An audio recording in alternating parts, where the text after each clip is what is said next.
Violenza ingiustificata, baby gang in azione, movida selvaggia, soprattutto il centro storico di Palermo, se di giorno è meta di turisti, al tramonto invece diventa un quadrilatero insidioso. L'ultimo episodio proprio qualche giorno fa in via Macheda, con l'aggressione da parte di 3 balordi ai danni di un quindicenne che ha riportato contusioni e la perdita di alcuni denti. Ma c'è un problema sicurezza a Palermo? L'allarme sicurezza è l'allarme che è un po' in tutte le grandi città italiane. Questo lo vediamo anche da quelli che sono i report del Sole 24 Ore recentissimo.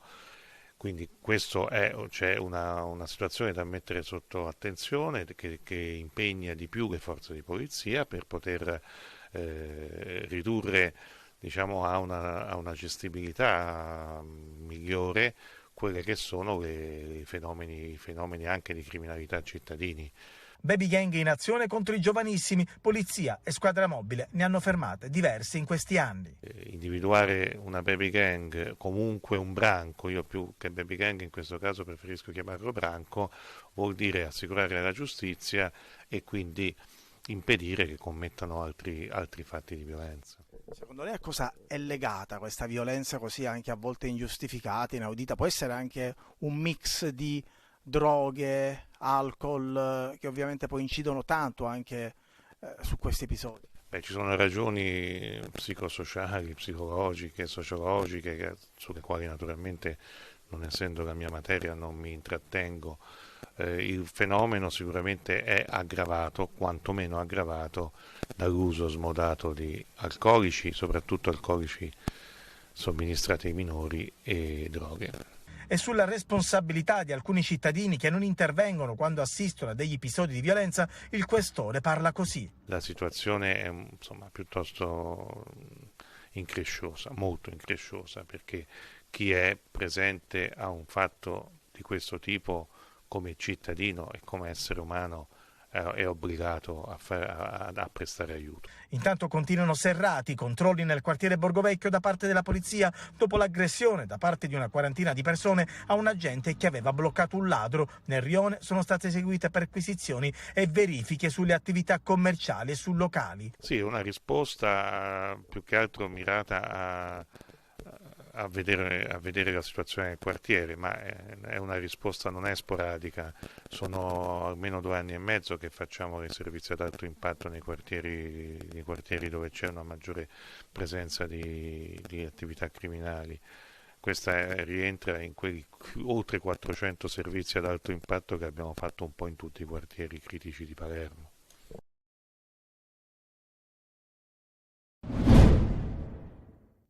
Catania bella, intrigante, ma poco sicura. Lo denuncia chi vive e lavora al centro storico e anche chi lo visita, i turisti che si ritrovano a inserire la tappa alla questura nel loro turret neo. Il nuovo sindaco trentino, non a caso, ha messo proprio il tema sicurezza al vertice delle sue priorità, assieme alla spazzatura, auspicando l'intervento dell'esercito. Diciamo, intanto è un deterrente, un sistema tampone che dovrebbe essere poi aumentato da un incremento dei vigili urbani. I comitati dei residenti del centro storico battagliano ogni giorno contro l'insicurezza. Noi come residenti subiamo continuamente danneggiamenti ogni sera. Si chiama lo street crime, cioè il crimine della strada, che sono i furti, ovviamente i furti di cellulare in cima agli elenchi dei furti, e poi naturalmente tutta questa, come possiamo chiamarla, aggressività diffusa. E poi ci sono i ristoratori che si trasformano in scudieri dei turisti, rincorrendo gli scippatori per le viuzze del centro storico. Quello che sui siti internet viene definito San Berillo Art District e che doveva essere un nuovo polo di ristorantini, street art e creatività, rimane uno dei luoghi meno sicuri di Catania. Ma sicuramente ci sono parti delle città che sono state prese in mano da extracomunitari, ma non per l'extracomunitario in sé. Prendi la zona di San Berillo, che è stata liberata dalla prostituzione, che adesso è diventata una terra di nessuno, dove si manifestano tantissime irregolarità. E questo credo che sia una delle cose urgenti da affrontare in città, perché San Berillo ce l'abbiamo alle spalle di un centro storico. Infine ci sono i proprietari di B&B che, oltre a fornire sorrisi, accoglienza e indicazioni, devono spesso aiutare i turisti con le denunce o addirittura soccorrerli. 2 turisti hanno subito uno scip, hanno perso tutti i documenti, quindi li ho accompagnati in questura. Qui siamo in Via Neve, proprio dove qualche tempo fa un turista polacco venne aggredito da un extracomunitario che voleva rubargli il cellulare e invece lo ha ridotto in fin di vita. Un altro episodio, una persona è stata molestata da un marocchino, sono sceso e l'ho allontanato. Come se n'è accorto? E sono accorto perché affacciandomi dal balcone ho visto che questa persona lo stava seguendo. E così occorrerebbe fornire una mappa della città rivisitata e corretta, con le bandierine verdi sui luoghi da visitare e le bandierine nere su quelli in cui stare con gli occhi aperti, ma per motivi diversi. Si spende meno e solo per particolari necessità. In Sicilia i consumi non decollano, complice il fattore inflazione che sta colpendo più di quanto abbia fatto il periodo della pandemia. Seppur esistano degli spiragli di luce, il quadro tracciato dall'ufficio studi di Confcommercio nel report del 2023 sulle economie regionali evidenzia i punti bui dell'economia nell'isola con prospettive poco incoraggianti sul fronte consumi. Si prevede una crescita minima dello 0,4%, mentre ricordo che l'anno scorso la crescita era stata di 5 punti percentuali. Resta un altro dato da prendere in considerazione, cioè che da quando è iniziata la pandemia sino ad oggi, quindi il periodo che va dal 2020 al 2023, si è registrato in complessivo un decremento dello 0,3%, come a dire ancora oggi non sono stati completamente smaltiti nel settore del terziario di mercato, soprattutto i danni causati dalla emergenza sanitaria. Si acuisce il divario tra nord e sud per quanto concerne i consumi, ma anche sul fronte produttivo. E così, se è vero che il prodotto interno lordo nel 2023 resta lontano dal meno 8% registrato nel 2020, è altrettanto vero che rispetto al 2022 mostra un rialzo lievissimo, pari allo 0,2%, al di sotto del più 0,5% di tutto il mezzogiorno d'Italia, che cresce 3 volte meno il nord. Facciamo i conti con performance negative rispetto al resto del paese, perché già nella nostra isola facevamo i conti prima della pandemia con una economia parzialmente depressa a causa di criticità ataviche che non sono mai state risolte.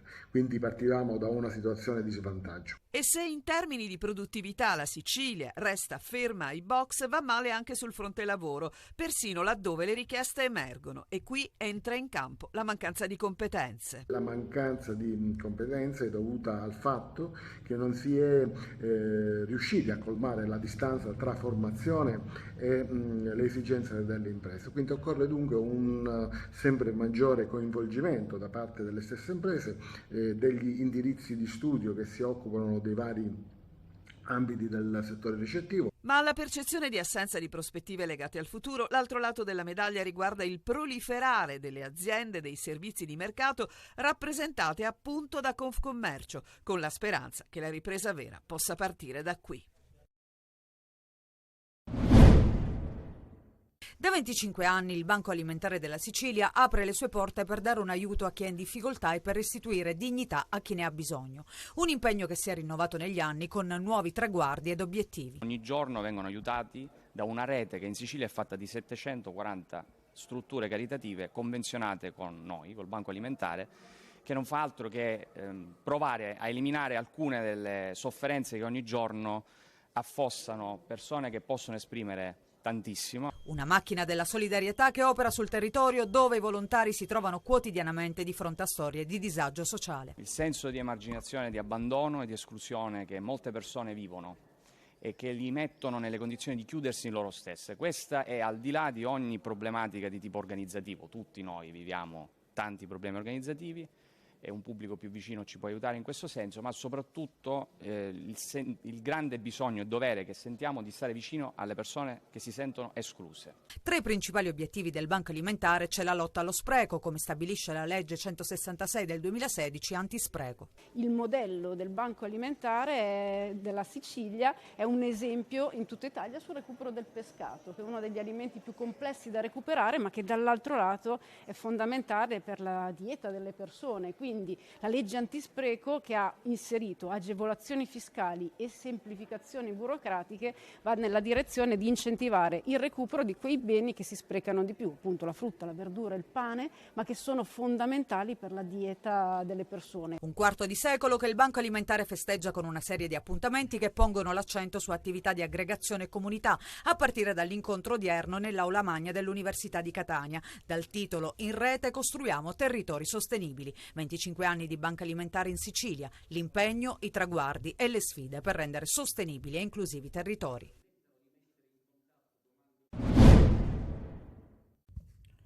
€400.000. E questo è il budget che il Comune di Palermo ha stanziato per il festino di Santa Rosalia 2023. Si tratta della 399esima edizione o, come la chiama l'amministrazione, l'edizione 400-1. L'idea è quella di un percorso partito lo scorso anno e che porterà in un triennio verso il clou delle celebrazioni proprio il prossimo anno 2024 nell'edizione numero 400.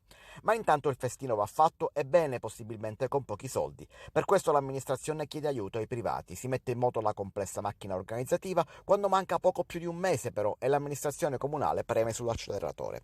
La Giunta ha approvato un atto di indirizzo dell'assessore alla cultura Giampiero Cannella con cui, come prima cosa, si fissa appunto il budget a disposizione, €400.000 tutto compreso, in particolare €285.000 per la realizzazione del progetto artistico del corteo trionfale del 14 luglio, compresi però i fuochi d'artificio alla fine del percorso, Porta Felice, €25.000 per i servizi religiosi curati dalla cattedrale, €70.000 per le luminarie, €20.000 per i servizi di supporto, ovvero il piano sanitario e la prevenzione antincendio. Il finanziamento graverà sui fondi della tassa di soggiorno. Sull'albo pretorio l'amministrazione ha pubblicato l'avviso esplorativo, attraverso il quale si intende consultare il maggior numero di operatori del settore per individuare e acquisire la proposta artistica che ancora non c'è per la realizzazione del corteo trionfale, dal piano Palazzo dei Normanni fino al Foro Italico, che si concluderà come sempre appunto con i giochi d'artificio e il sottofondo musicale. L'edizione 2023 avrà però anche alcune novità già individuate: musica, rappresentazioni artistiche, ma anche momenti dedicati al ricordo.